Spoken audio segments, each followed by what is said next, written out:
كلهم والحبيب الذي ترجى شفاعته لكل هول من الأهوال مفتهم. درود پاک پڑھنے سب حضرات.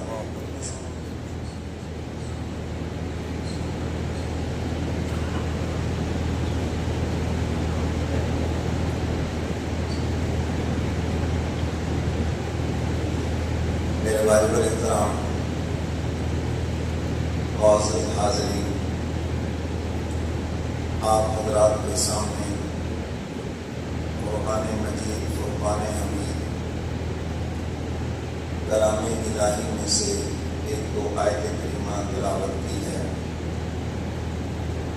دعا فرمائیں کہ حق تعالی مجھے شرح صدر کے ساتھ بیان کرنے کی اور ہم سب کو قرآن و سنت پہ عمل کی توفیق عطا فرمائے. ان آیات میں اب تعالیٰ نے اپنے محبوب کی شان کو بیان فرمایا ہے. سبحان اللہ. اور یہ وہ شان ہے جو پہلی کتابیں تورات کے اندر بھی بیان کی. بہت سے حضرات صحابہ کرام فرماتے ہیں جب انہوں نے اسلام قبول کیا، قرآن پاک کے اندر حضور علیہ السلام کی یہ شان پڑھی تو وہ کہنے لگے کہ ہم نے حضور کی یہ شانیں پہلی کتابوں کے اندر بھی پڑھی.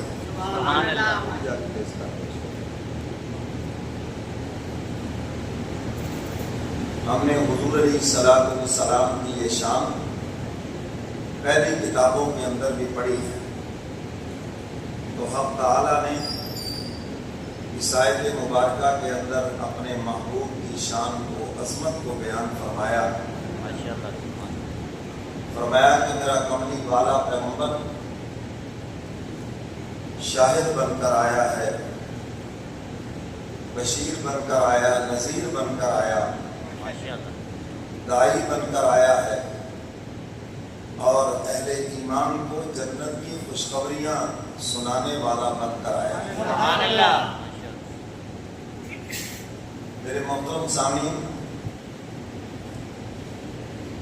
شاہد کا معنی ہے گواہ. بعض حضرات نے اس کا غلط ترجمہ کیا کہ شاہد کا معنی حاضر ناظر ہے، حضور ہر جگہ موجود ہیں. یہ غلط ترجمہ ہے. یہی لفظ امت کے لیے بھی استعمال ہوا ہے اور قیامت کے دن یہ امت گواہی دے گی. اب تعالیٰ نبیوں سے پوچھیں گے میرا پیغام تم نے اپنی اپنی امت تک پہنچا دیا؟ سب نبی کہیں گے رب العالمین ہم نے پہنچا دیا. لیکن جب امتوں سے پوچھا جائے گا کہ میرے نبیوں نے میرا پیغام تم تک پہنچا دیا، اب جو نافرمان جنہوں نے بغاوت کی نبیوں کی، انبیاء علیہ السلام کی بات نہیں مانی، تو وہ وہاں پر جھوٹ بولیں گے اور نبیوں پر بہتان لگائیں گے کہ تیرے نبیوں نے ہم تک تیرا پیغام پہنچایا ہی نہیں. انبیاء علیہ السلام حیران ہوں گے، ایک تو ظالموں نے ہماری بات نہیں مانی، ہمیں جھٹلایا، اور اوپر سے آج اللہ کے سامنے ہمارے اوپر الزام بھی لگا دیا، بہتان بھی باندھ دیا. اب تعالیٰ نبیوں سے پوچھیں گے، یہ تو انکار کر رہے ہیں. انبیاء علیہ السلام عرض کریں گے الہ العالمین آپ امت محمدیہ سے پوچھ لیں. سبحان اللہ. نبی ہمیں پیش کریں گے. اس لیے میں کہا کرتا ہوں آپ اپنا مقام پہچانیں. اللہ تعالیٰ نے امت محمدیہ کو جو شان دی ہے، آپ اپنی شان اور اپنا مقام تو پہچانیں. ہم تو لگ گئے چوری چکاری، ہیرا پھیری، ٹھگیاں، دو نمبریاں، لوٹ گسوٹ کے اندر لگ گئے. آپ کی یہ شان ہی نہیں ہے. مائک کو تھوڑا سا زیادہ کھولو، بچی ہو جائے گا۔ تو اپنا مقام پہچانیں۔ انبیاء علیہ السلام عرض کریں گے الہ العالمین امت محمدیہ سے پوچھیں۔ اب امت محمدیہ کو لایا جائے گا۔ ہاں بھی نبیوں نے پیغام امتوں تک پہنچا دیا، امت محمدیہ کہے گی الہ العالمین ہر نبی نے آپ کا پیغام اپنی اپنی امت تک پہنچا دیا۔ اب گواہوں پہ جرا ہوگی، یا اللہ یہ تو تھے ہی نہیں، یہ تو اس زمانے میں تھے ہی نہیں، یہ کیسے گواہی دے رہے ہیں؟ پھر امت محمدیہ سے پوچھا جائے گا، امت محمدیہ کہے گی ہمیں ہمارے نبی نے بتایا ہے۔ سبحان اللہ۔ آپ نے جو قرآن کریم ہمارے نبی کے قلب اطہر کے اوپر نازل فرمایا، اس قرآن کے اندر نبیوں کا تذکرہ موجود ہے، انبیاء علیہ السلام کے واقعات موجود ہیں۔ انبیاء علیہ السلام نے ہر نبی نے آپ کا پیغام اپنی اپنی امت کو پہنچا دیا، اور جب امت محمدیہ گواہی دے گی، حضور علیہ السلام تصدیق فرمائیں گے کہ اے الہ العالمین میری امت سچ کہہ رہی ہے۔ کیا شان ہے کہ ہماری سچائی کی تصدیق ہمارے نبی کریں گے۔ سچ بولنے کی عادت ڈالو، یہ سچی امت ہے، اس نے نبیوں کی گواہی دینی ہے، سچ بولنے کی عادت ڈالو۔ میرے محترم سامعین، حضرات صحابہ کرام کی تجارت اور ان کی سچائی کو دیکھ کر کتنے لوگ مسلمان ہوئے۔ آج ہم سچ کو عبادت نہیں سمجھتے اور جھوٹ کو گناہ نہیں سمجھتے۔ جھوٹ گناہ کبیرہ ہے اور سچ عبادت ہے۔ جب حضور علیہ السلام تصدیق فرمائیں گے تو جن جن امتوں نے جھٹلایا تھا اپنے نبیوں کو، وہ امتیں اٹھا کر جہنم میں پھینک دی جائے گی، اور اس امت محمدیہ کی شان بڑھ جائے گی کہ انہوں نے انبیاء علیہ السلام کی نزاہت اور ان کی دین کی تبلیغ کی گواہی دی ہے، اور یہ اعزاز امت محمدیہ کا ہے۔ اس کی سفارش حضور علیہ السلام بھی فرمائیں گے، اور 1,24,044 نبی بھی فرمائیں گے۔ یہ اعزاز صرف امت محمدیہ کا ہے،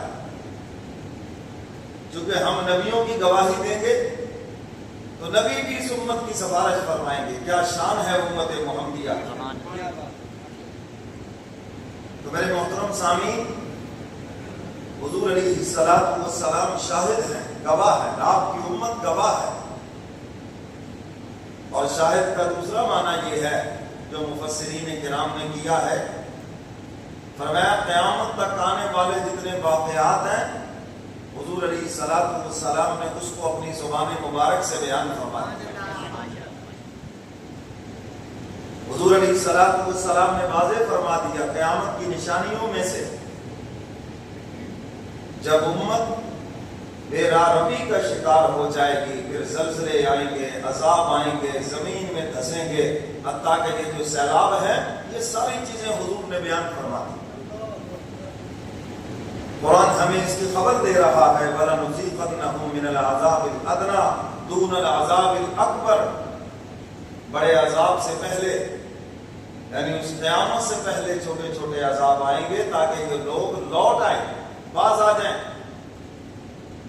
مگر افسوس ہماری حالت زار، نہ مسجدوں کے نمازی بڑھے، نہ سچ بولنے والے بڑھے ہیں، نہ کوئی عبادت گزار بڑھے، کچھ بھی ہمارے اوپر اثر نہیں ہے۔ جو جی کو اثر ہوا، تھوڑا سا تبصرہ کر لیا، بس کو چند سیلفیاں بنا لی، خیرات بانٹنے والوں نے بھی بنا لی ہے، تماشا کر لیا اور کچھ بھی نہیں۔ اور اللہ کے نبی نے اس انسان کو بدبخت قرار دیا ہے جو عبرت کی جگہ سے عبرت نہ پکڑے۔ یہ بدبختی ہے، سے ہم عبرت نہیں پکڑ رہے؟ اتنے خوشحال تھے اپنے گھروں میں، کبھی انہوں نے سوچا بھی نہیں تھا کہ یہاں پانی آئے گا۔ کیسے محل بنا کے مزے لوٹ رہے تھے، سوچا بھی نہیں تھا۔ سوات احمدآباد ان علاقوں میں جو پتھروں کا سیلاب آیا ہے، یہ مجھے اور آپ کو جھنجھوڑنے کے لیے آیا ہے تاکہ ہمیں سمجھ آ جائے، مگر افسوس ہمارے اوپر کوئی اثر نہیں۔ کتنوں نے جھوٹ سے توبہ کی ہے، کتنوں نے ملاوٹ سے، دھوکے سے، فریب سے، فراڈ سے، غلط بیانی سے توبہ کی ہے۔ یار یہ اچانک ہمارے اوپر بھی آ سکتا ہے، ہم بھی موت کے منہ میں جا سکتے ہیں توبہ کرنے۔ کچھ کوئی کچھ ہے، وہی لوٹ کسوٹ، وہی دو نمبری سب چل رہی۔ اللہ ماشاءاللہ کوئی اللہ کا بندہ ہو۔ تو میرے محترم سامعین، حضور علیہ السلام نے ان فتنوں کے بارے میں، ان آفتوں کے بارے میں، ان مسائل کے بارے میں حضور علیہ السلام نے ہمیں مطلع فرمایا ہے، اور اس کا علاج بھی بتایا ہے۔ اللہ سے توبہ کر لو، استغفار کر لو، معافی مانگو، اور یہ جو کرتوت ہے یہ چھوڑ دیں۔ میں نے کئی مرتبہ یہ بات عرض کی ہے، جن قوموں پر خدا کے عذاب آئے سب سے پہلے ان کے دل سخت ہوئے، پتھر ہو گئے، کسی بات و نصیحت کی ان پہ کوئی اثر انداز نہیں ہوتی تھی کوئی چیز۔ تو آج یہ چیز ہمارے اندر بھی آ گئی۔ اور دوسرے نمبر پر جن قوموں پر خدا کا عذاب آیا، نماز و روزہ چھوڑنے کی وجہ سے نہیں آیا، اوپر عبادت ضائع کرنے کی وجہ سے آیا۔ کوئی ناپ تول میں کمی کر رہا ہے، کوئی لوگوں کو دھوکہ دے رہا ہے، ان چیزوں کے اوپر عذاب آیا ہے، تو بدفعلی میں مبتلا ہے۔ آج دیکھ لیں یہ زنا، شراب، حرام زدگیاں عروج کے اوپر ہے، جن کو آج ماڈرنٹی سمجھا جاتا ہے، ترقی کی بنیاد سمجھا جاتا ہے۔ اسلام اسے ہی کہہ رہا ہے یہ بد اخلاقی کی بنیاد ہے یہ ساری چیزیں۔ تو میرے محترم سامعین، ان آیات میں حق تعالی نے اپنے محبوب کی شان کو بیان فرمایا۔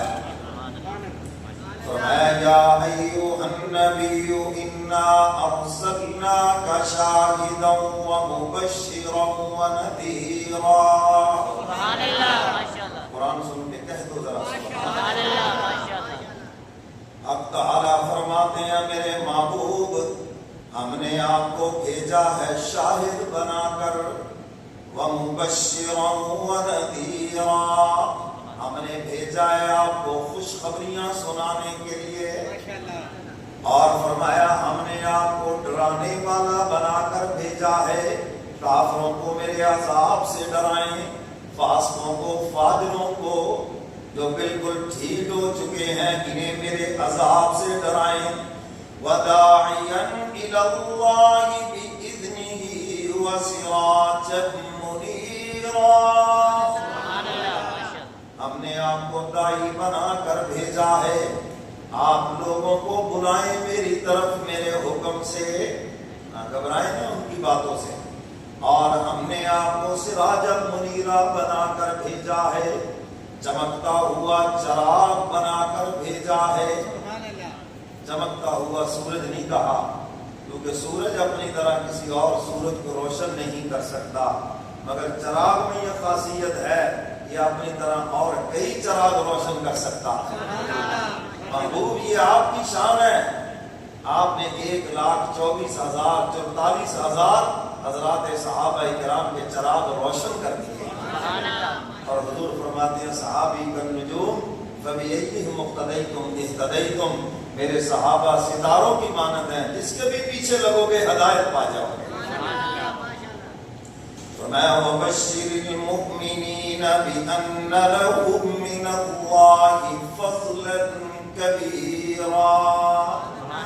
اب تعالیٰ فرماتے ہیں میرے محبوب اہل ایمان کو خوشخبری سنا دیجئے، تمہارا رب بہت بڑا فضل کرنے والا ہے، فضل کبیرہ، بہت بڑا فضل کرنے والا ہے، کبھی بھی اس سے مایوس نہیں ہونا۔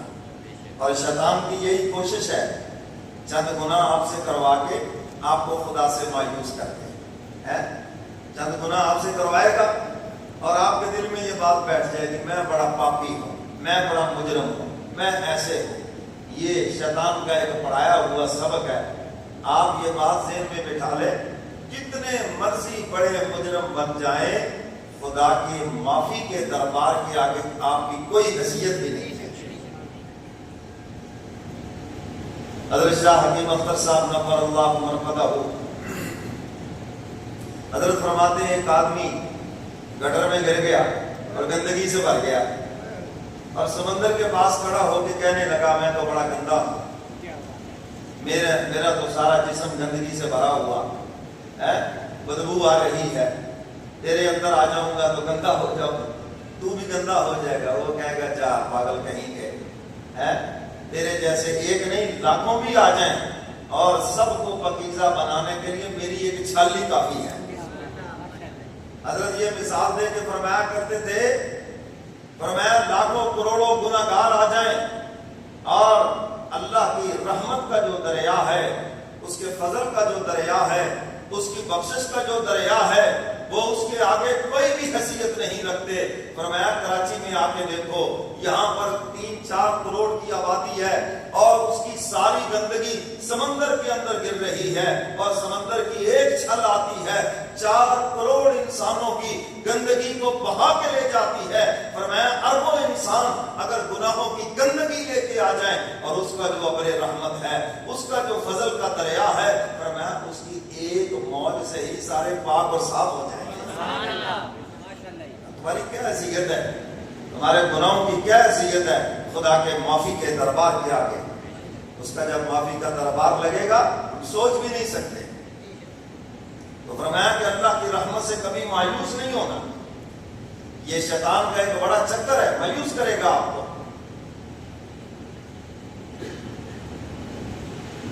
تو بڑا پاپی ہے، تو بڑا مجرم ہے، 100 چوہے کھا کے بلی آج نو چلی، اچھی بات ہے، چلو 100 کے بعد چلی تو گئی، اس کے لیے کون سا لکھا ہے کہ وہاں معافی نہیں ہوگی؟ وہ کروڑ چوہے بھی کھا لے پھر بھی معافی ہے. جو 100 آدمیوں کے قاتلوں کو معاف کر سکتا ہے، 100 چوہے کھانے والوں کو معاف نہیں کر سکتا. جو جی حدیث مبارکہ میں ہے نا، 99 قتل کی اور معافی کا طلبگار ہے، بخاری شریف کی حدیث مبارکہ ہے. تو کیا اس نے کہا جی میں نے اتنے قتل کر لیے معافی؟ انہوں نے کہا تیرے لیے معافی کہاں، مایوسی پھیلائی اس نے کہا معافی نہیں ہے. اس نے اس کو بھی قتل کر دیا، چلو میری سینچری تو مکمل ہونا، لیکن دل کے اندر پھر تڑپ ہے. پھر پوچھا کسی سے کوئی بستی میں کوئی خدا کا پیارا ہو، میں جا کر اس کے ہاتھ پہ توبہ کر لوں. کسی نے بتایا کہ فلاں بستی ہے. اب خدا کی شان اس بستی کی طرف چلا تو بیچ میں موت کا ٹائم آ گیا، وقت آ گیا. اب فرشتے آگے، جنت والے بھی جہنم والے بھی. جنت والے کہتے ہیں توبہ کا ارادہ کر چکا ہے، اور خدا کے ہاں یہی ہے جو توبہ کا ارادہ کر لے. اللہ فرماتے ہیں ہم توفیق ہی اس وقت دیتے ہیں جب ہم معاف کر چکے ہوتے ہیں. سبحان اللہ. فرمایا اس کا ارادہ کرنا اس بات کی علامت ہے کہ ہمارے دربار میں معافی ہو گئی ہے.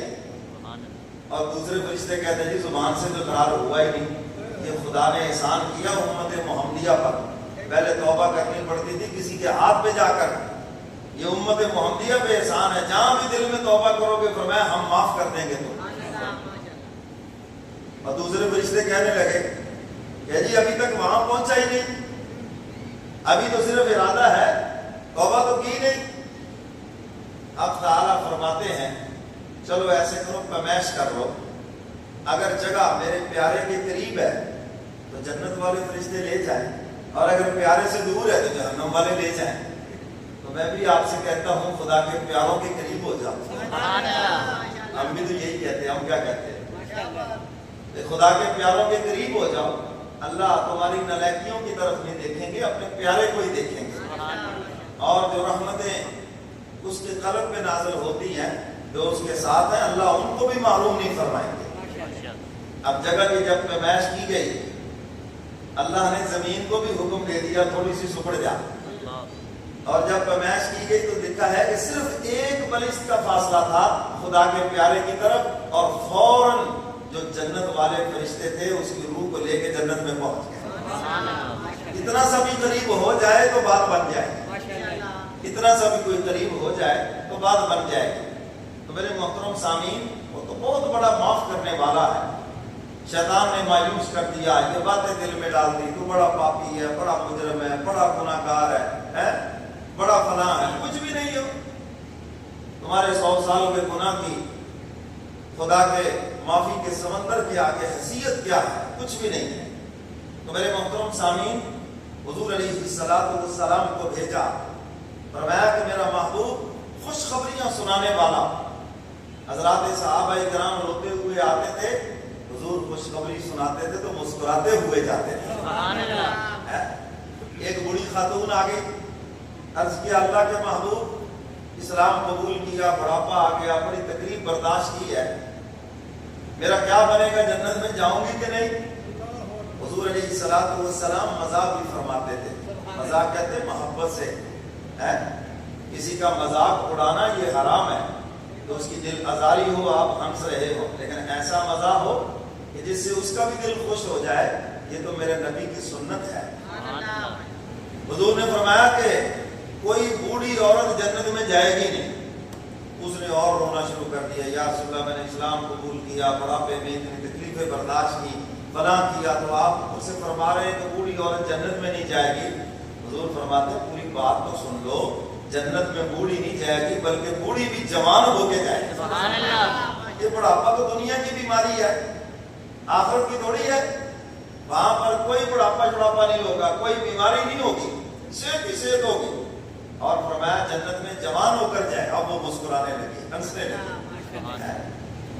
حضرت ابو ہریرہ سب کہتے رضی اللہ تعالیٰ عنہ، جاگ جو آئے بھی دیر سے اوپر سے سو رہے ہو، جاگ کے بیٹھو۔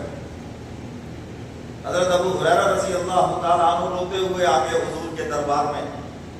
حضور نے پوچھا ابو ہریرہ کیا بات ہے؟ بالکل درویش آدمی تھے، کیا بات ہے؟ یا رسول اللہ آج مجھے میری والدہ نے مارا ہے اور مجھے گھر سے بھی نکال دیا، اور کہا کہ آج فیصلہ کرو، اگر حضور کے ساتھ رہنا ہے تو میرے گھر کبھی نہیں آنا، اور اگر گھر رہنا ہے تو حضور کا ساتھ چھوڑو۔ حضور مسکرائے اور مسکرا کے فرمانے لگے، یہ تو ماں اور بیٹے کا مسئلہ ہے، ہم کیوں بیچ میں آئے؟ یا رسول اللہ ایک تو میں نے مار بھی کھائی ہے، اور آپ ہی نے فرمایا کہ آگے سے بولنا نہیں ہے، اب میرا دکھ آپ نہیں سنیں گے تو سنے گا کون؟ اچھا حضور فرماتے ہیں یہ بتاؤ کہ تو نے کیا کہا، آگے سے کوئی گستاخی تو نہیں کی؟ یا رسول اللہ میں نے عرض کیا اماں جان، صرف آپ کا گھر ہی نہیں سارا جہان چھوڑ سکتا ہوں، لیکن کملی والے پیغمبر کا دامن کبھی بھی نہیں چھوڑوں گا۔ خوشی سے حضور کا چہرہ کھل گیا، مسکرا پڑے میرے محبوب۔ اچھا فرمایا کیا چاہتے ہو بتاؤ؟ اب دیکھو درخواست کیسے کی ہے، کیسے درخواست کرتے ہیں؟ عرض کرتے ہیں اللہ کے محبوب، اللہ سے درخواست، اللہ سے دعا کریں، اللہ تعالیٰ نے ابو ہریرہ کو ایمان کی دولت عطا فرمائی ہے، وہ اس کی بوڑھی والدہ کے اوپر بھی رحم کھا جائے، بس اس کی بوڑھی والدہ پہ رحم کھا جائے۔ حضور علیہ السلام نے دعا کے لیے ہاتھ اٹھا لیے، اللہم اہد امی ابی ہریرہ، حضور دعا کے لیے ہاتھ اٹھا دیے، ابو ہریرہ نے دوڑ لگا دی، بھاگتے جا رہے ہیں۔ سیدنا فاروق اعظم نے راستے میں پکڑا، ابو ہریرہ جیسا درویش کبھی تیز قدموں سے چلا نہیں، آج کیا ہو گیا یہ بھاگتا جا رہا ہے؟ پوچھا ابو ہریرہ کیا بات ہے؟ کہنے لگے حضور سے دعا کی درخواست کی ہے، اور گھر جا کے دیکھنا چاہتا ہوں حضور کی دعا پہلے پہنچتی ہے یا میں پہلے پہنچتا ہوں۔ یہ ہے قبولیت کا یقین۔ آپ بھی جب دعا مانگیں یا کسی اللہ والے سے دعا کروائیں تو قبولیت کا یقین ایسا ہونا چاہیے، پھر آپ کی دعا قبول ہوگی۔ اور ہماری دعائیں عجیب ہیں، دعا مانگنے کے بعد بھی پوچھ لیں جی آپ نے کیا مانگا تھا؟ جی ہوئی تھی دعا، مولوی صاحب نے مانگی تھی، بس میں نے آمین آمین کہا، باقی خیال میرا کہیں اور نہیں تھا۔ تو بتاؤ بھی ایسی دعا کیسے قبول ہوگی؟ حدیث مبارکہ میں واضح ہے کہ حق تعالیٰ غافل دل کی دعا کو قبول نہیں فرماتے۔ تو دعائی آپ غفلت سے مانگ رہے ہیں تو قبول کیسے ہوگی؟ اور جو دل و جان سے مانگی جائے دعا وہ قبول ہوتی ہے۔ سمجھ گئے ہو کہ نہیں؟ وہ حجاج بن یوسف کا واقعہ ہے نا، طواف کر رہا تھا تو ایک بیٹھا دعا مانگ رہا تھا یا اللہ آنکھیں دے دے آنکھیں دے دے. اس نے کہا یہ کیا مانگ رہا ہے؟ میں نے کہا جی آنکھیں مانگ رہا ہے. کب سے مانگ رہا ہے؟ کہتے جی 2-3 دن ہو گئے یہاں بیٹھا ہے خلاف کعبہ پکڑ کے اور آنکھیں مانگ رہا ہے. حجاج کا سب کو پتا تھا، بڑا ظالم تھا. کئی صحابہ اکرام بھی شہید کروائے اور بزرگوں کا تو پتہ ہی نہیں کتنے شہید کروائے. اس نے کہا اسٹینڈ اپ کھڑا ہو جا، کیا دعا مانگ رہا ہے؟ جی میں تو صرف یہی دعا کر رہا ہوں کہ اللہ مجھے آنکھیں دے دے. کوئی آپ کی حکومت کے خلاف میں بددعا نہیں کر رہا، میں صرف آنکھوں کے لیے دعا کر رہا ہوں. اس نے کہا میں طواف کرنے لگا ہوں، اگر تو تجھے آنکھیں مل گئی تو ٹھیک ہے، ورنہ تیرے قتل کا حکم ہے. 2 سپاہی مقرر کر دیے کہ اس کو بھاگنے نہیں دینا. اگر تجھے آنکھیں نہ ملی تو پھر میں تجھے قتل کر دوں گا یہاں پر. اب وہ کانپنے لگا، حجاج کو طواف کرنے لگا. اب یہ دعا مانگنے لگا، مولا پہلے تو صرف آنکھوں کا سوال تھا، اب زندگی کا بھی سوال ہے. اب اس نے ایسی خشوع خضوع اور ایسی جناب دل و جان سے دعا مانگی، دعا قبول ہو گئی. لکھا ہے کہ حجاج ابھی تیسرے چکر میں تھا تو اس کو آنکھیں مل گئی. اور اس نے جب طواف مکمل کیا، اس نے اس کے پاس آ کے کہا ہاں بھائی کھڑا ہو جا، مل گئی آنکھیں؟ مل گئی. کہا میرے چہرے پہ نشان بتاؤ. اس نے بتایا کہ یہ زخم کا نشان ہے، یہ دل کا نشان ہے. حجاج نے کہا بالکل ٹھیک ہے، جس طرح غفلت سے تو دعا مانگ رہا تھا 1 سال بھی بیٹھا مانگتا رہتا شاید تیری دعا قبول نہ ہوتی. تو نے پورے دل و جان سے اور پوری توجہ سے دعا مانگی ہے، دیکھو تمہاری دعا 1 لمحے میں قبول ہو. ہماری حالت زار بھی یہی ہے، ہم دعائیں مانگتے ہیں غفلت میں، ہمارا دھیان کہیں ہوتا ہے، ہم کہیں بیٹھے ہوتے ہیں، پتہ ہی نہیں ہم کیا مانگ رہے ہیں. تو انسان کی ہر دعا قبول ہوتی ہے. تو حضور علیہ الصلوۃ والسلام نے دعا فرمائی. حضرت ابو ہریرہ رضی اللہ تعالی عنہ گھر پہنچتے ہیں اور دروازے پہ دستک دیتے ہیں. اندر سے آواز آئی، کون ہے دروازہ کھٹکھٹانے والا؟ اما جان حاضر ہوں، اگر تیرے بوڑھے ہاتھوں میں کوئی مارنے کی طاقت ہے تو بیٹا مار کھانے کے لیے پھر آ گیا. ابو ہریرہ کی والدہ نے بڑی شفقت سے کہا، بڑے پیار سے کہا، بیٹا ابو ہریرہ تمہیں کچھ دیر انتظار کرنا ہوگی، میں غسل کر رہی ہوں، پھر میں دروازہ کھولتی ہوں. حضرت ابو ہریرہ فرماتے ہیں آواز کے اندر مٹھاس تھی، محبت تھی. میں سمجھ گیا کہ میرے آنے سے پہلے تیر نشانے پہ لگ چکا ہے. کچھ دیر کے بعد والدہ نے دروازہ کھولا. میں نے دیکھا سفید بالوں سے پانی کے قطرے گر رہے ہیں اور والدہ نے کہا بیٹا تیرے آنے سے کچھ دیر پہلے دل پہ چوٹ لگی. وہ زندگی بھی کیا زندگی ہے جو مصطفیٰ کے قدموں سے دور گزر جائے. میں نے نہا کر اپنے جسم کو پاک کر لیا ہے، اب لے چلیے اپنے قائد کے قدموں میں جو مجھے اسلام کے آب حیات سے پاکیزہ بنا دے، میرے اندر کو بھی پاکیزہ بنا دے. چند ہی لمحوں کے بعد ماں بیٹے کی جوڑی آ گئی حضور کی خدمت میں. حضرت ابو ہریرہ رضی اللہ تعالیٰ عنہ ابھی جو چند لمحے پہلے روتے ہوئے گئے تھے اب حضور کے دربار میں مسکراتے ہوئے آ گئے. والدہ نے اسلام قبول کیا. تو میرے محترم سامعین، حضور علیہ الصلوۃ والسلام خوشخبریاں سنانے والے، کتنے صحابہ روتے ہوئے آئے اور حضور علیہ الصلوۃ والسلام نے خوشخبری سنائی، مسکراتے ہوئے چلے گئے. امام الانبیاء ہے وہ فضیلت ہو تو ایسی ہو. سب کہہ دو سبحان اللہ، ساتھ ہی کہہ دو ماشاءاللہ، بلند آواز سے کہہ دو ماشاءاللہ. امام الانبیاء ہے وہ فضیلت ہو تو ایسی ہو. حبیب کبریاء ہے وہ کہ عظمت ہو تو ایسی ہو. اور خاموشی ہو وہ بھی آپ کیسی. ابھی آپ نیند سے نہیں باہر نکل رہے، میں کہتا ہوں ظاہری طور پر بھی جاگیں گے تو اندر کیا جاگے گا. امام الانبیاء ہے وہ فضیلت ہو تو ایسی ہو. حبیب کبریاء ہے وہ کہ عظمت ہو تو ایسی ہو. انہی کی آنکھ نے دیکھا ہے جلوہ حق تعالیٰ کا.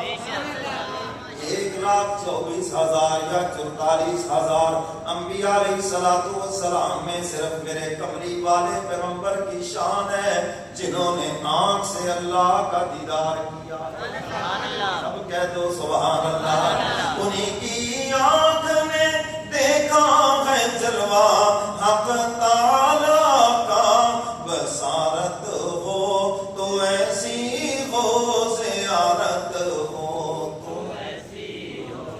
امام الانبیاء ہے وہ, فضیلت ہو تو ایسی ہو. قیامت کے دن جنت میں حق تعالیٰ کا دیدار سب کو ہوگا. اللہ ہم سب کو نصیب فرمائے. اونچی کہو آمین. حق تعالیٰ کا دیدار ہوگا.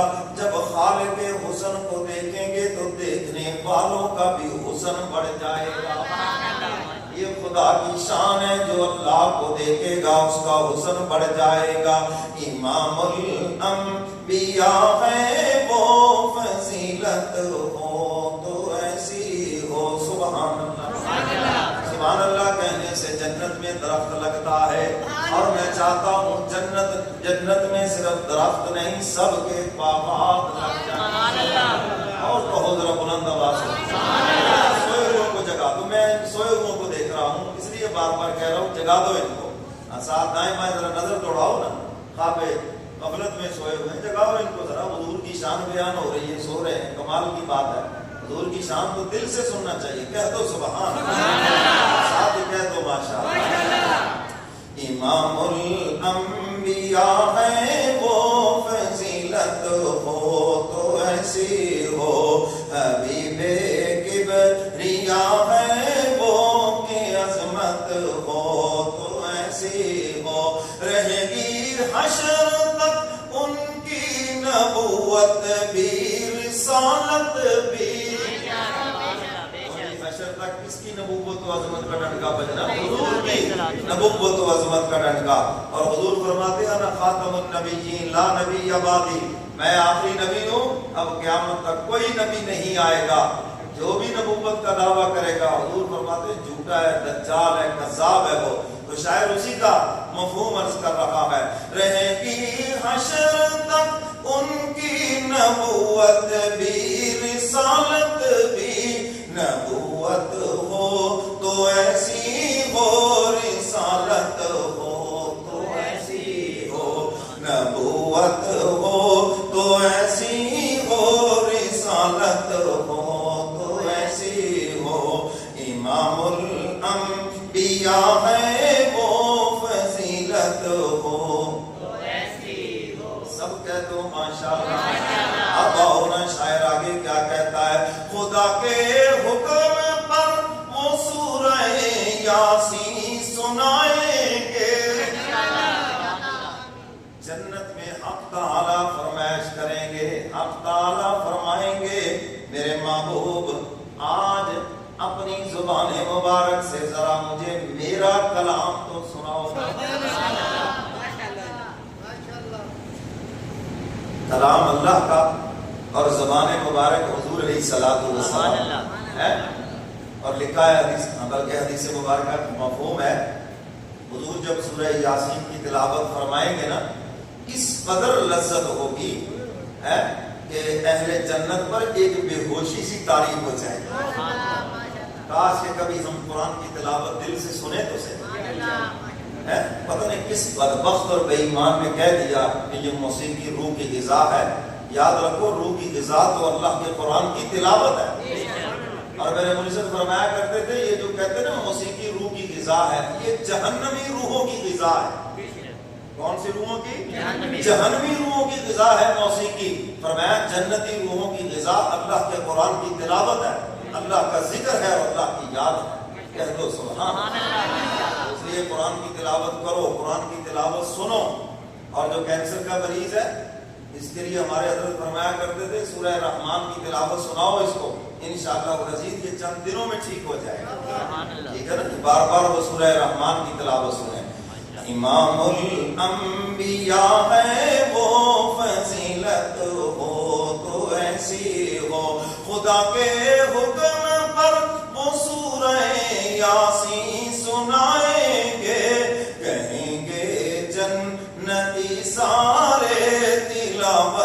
ہو تو ایسی ہو، کہیں گے جنتی سارے تلاوت ہو تو ایسی ہو، حبیب کبریا ہے وہ کہ عظمت ہو تو ایسی ہو، ابو بکر و عمر تو آج بھی ساتھ ان کے سوئے ہیں، ابو بکر و عمر آج بھی ساتھ سوئے ہوئے ہیں، ابو بکر و عمر تو آج بھی ساتھ ان کے سوئے ہیں، معیت ہو تو ایسی ہو، رفاقت ہو تو ایسی ہو، معیت ہو تو ایسی ہو، رفاقت ہو تو ایسی ہو، امام الانبیاء ہے وہ فضیلت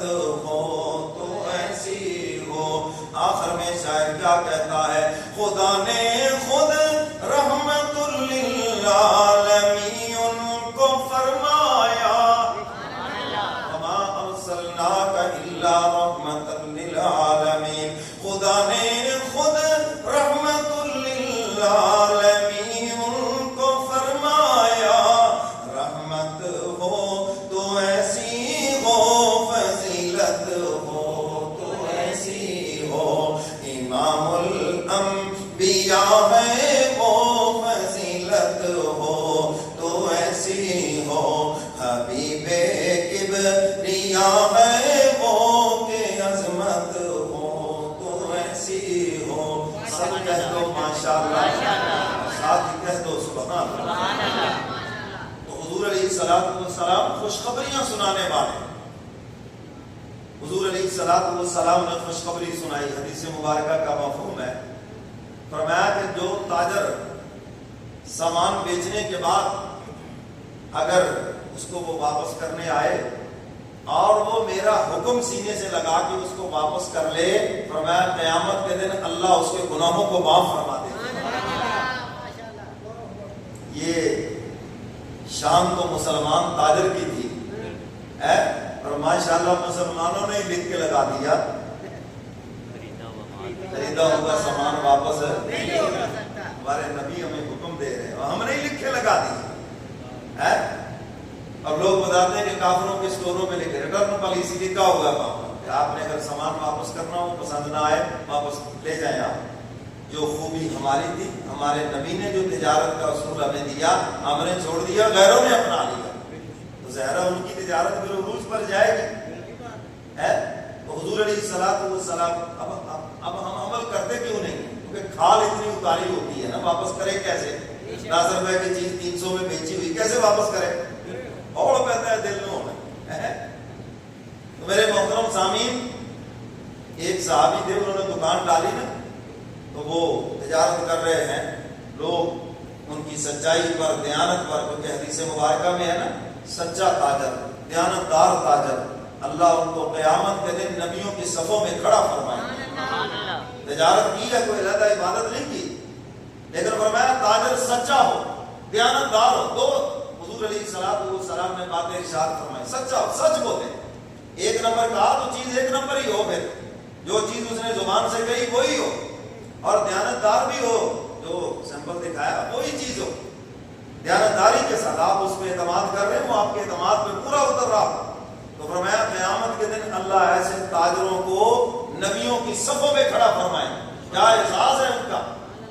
ہمارے ملک کا وزیر اعظم دوسرے ملک جاتا ہے نا، ساتھ اس کے رفقا، وزراء، مشیر ہوتے ہیں، سارا پروٹوکول تو وزیر اعظم کا ہے، مگر یہ مفت میں مزے لوٹ رہے ہیں۔ فرمایا پروٹوکول تو انبیاء علیہ السلام کا ہے، لیکن یہ تجارت میں دیانت اور سچائی کی وجہ سے یہ مفت میں مزے لوٹ رہے ہیں۔ میں اگر آپ سے کہوں نا آرم والا کے بازار کے حاجی تاجر بتائیں تو ہو سکتا ہے آپ کوئی 1000 کی تعداد بتا دیں، ہو سکتا ہے۔ اگر میں کہوں جناب نمازی تاجر بتائیں، ہو سکتا ہے آپ کو 20,000 نکال دیں، کہتا ہوں۔ لیکن اگر میں آپ سے کہوں کہ آپ مجھے سچے تاجر بتا دیں، سچ بولتے اور جن کی سچائی کی تم بھی تصدیق تصدیق کرو کہ ہاں یہ واقعی تاجر ہے، یہ فلاں دکاندار ہے، فلاں حاجی صاحب ہے، فلاں چودھری صاحب ہے، ہم کہتے ہیں کہ بالکل یہ سچ بولتا ہے، جھوٹ نہیں بولتا، شاید کوئی ایک آدھا ہی کہیں نکلے. میں یہ تو نہیں کہتا کہ کوئی نہیں نکلے گا، شاید. کیوں جی ایسے ہے جی؟ بولو بھائی. اور اللہ کے نبی کیا فرما رہے؟ سچا اور دیانتدار تاجر. تو میرے محترم سامعین، میرے دادا پیر حضرت مفتی محمد شفیع صاحب رحمۃ اللہ علیہ، میں وہ حدیث بعد میں مکمل کرتا ہوں، یہ بات بھی بیچ میں سنا دوں. میرے دادا پیر حضرت مفتی محمد شفیع صاحب رحمۃ اللہ علیہ دارالعلوم کراچی کی جامع مسجد میں جمعہ کا خطبہ ارشاد فرمایا اور نماز کے بعد مسواکوں کا ایک تھیلا سا لے کر دروازے میں کھڑے ہو کر بیچنے لگے. یہ کام میں کروں تو پتہ نہیں آپ کیا کیا فتوے لگاتے ہیں. جو مولوی صاحب نے لٹا تھا نواں ہی کام کر لے، پتہ نہیں کون سی بات نکال کیا کرتے ہیں. کسی نے کہا حضرت آپ تو مفتی اعظم پاکستان ہیں اور آپ کے پیچھے ہم جمعہ پڑھتے ہیں، یہ کیا آپ نے مسواکیں بیچنا شروع کر دی؟ فرمایا میں ضرورت کے لیے نہیں بیچ رہا. نبی علیہ الصلوۃ والسلام نے جو بات فرمائی ہے کہ سچا اور دیانتدار تاجر قیامت کے دن نبیوں کی صفوں میں کھڑا ہوگا، میں تو یہ اعزاز حاصل کرنے کے لیے بیچ رہا. وہاں یہ قید تھوڑی لگائی ہے کہ وہ تاجر بڑا ہو، وہ اتنا بڑا تھا، نہ چھوٹا ہو یا بڑا ہو، کوئی بھی ہو، چھوٹی دکان ہے یا بڑی دکان ہے، جو سچ بولتا ہے، دیانتدار ہے، فرمایا اللہ قیامت کے دن اس کو نبیوں کی صفوں میں کھڑا فرمائے. تو تاجروں، حضور کے اس فرمان کو سینے سے لگا لو، سینے سے لگا لو. یہ میری اور آپ کی آنکھیں غلط دیکھ رہی ہیں، ہمارے کان غلط سن سکتے ہیں، لیکن جو حضور نے بات ارشاد فرما دی اس میں کبھی بھی غلط نہیں ہو سکتا. حضور کی بات کو سینے سے لگاؤ. لوگ کہیں چلو مولوی کی باتوں میں نہ آنا، یہاں چلتا ہے، یہ کاروباری بات ہے، عبادت مسجد میں ہوتی ہے، ٹھگی ٹھگی سب بازار میں چلتی ہے، کاروبار میں جھوٹ سچ سب چلتا ہے. نہیں، آپ نے حضور کی بات کو سینے سے لگانا ہے. حضور فرماتے ہیں سچا اور دیانتدار تاجر قیامت کے دن نبیوں کی صفوں میں کھڑا ہوگا. اور وہ سودا لے جائے، واپس کرنے آئے، بے شک دل نہ مانے، لیکن حضور کا حکم سینے سے لگا کے اس کو مان لینا اور وہ سودا واپس کر لینا. اور اللہ کے نبی فرماتے ہیں جو مال بکنے کے بعد واپس آئے اللہ اس میں بڑی برکت ڈال دیتے. وہ اکیلا نہیں بکے گا بلکہ جو اور بھی بہت سارا سودا رکا ہوا ہے اس کو بھی ساتھ ہی لے جائے گا. تجربہ کر کے دیکھ لینا، تو گھبرانا نہیں ہے. تو وہ صحابی انہوں نے دکان ڈالی، دکان عروج پر، کچھ دن گزرے تو دکان بند کر دی، ختم کر دیا بزنس. لوگ آگے گھر میں کہ آپ تو بڑے اچھے تاجر تھے، سچ بولتے تھے، دیانتدار تھے، سودا بڑا مناسب ملتا تھا، پروفٹ بھی زیادہ نہیں لیتے تھے، چیز بھی معیار کی اور بڑی مناسب ملتی تھی، تو آپ نے دکان کیوں چھوڑ دی؟ فرمانے لگے دکان میری ضرورت نہیں، میں نے ضرورت کی وجہ سے دکان نہیں ڈالی تھی، میں نے تو حضور نے جو فضیلت بیان فرمائی ہے، جو انعامات، جو خوشخبری بیان فرمائی ہے، میں نے تو وہ حاصل کرنے کے لیے دکان ڈالی تھی.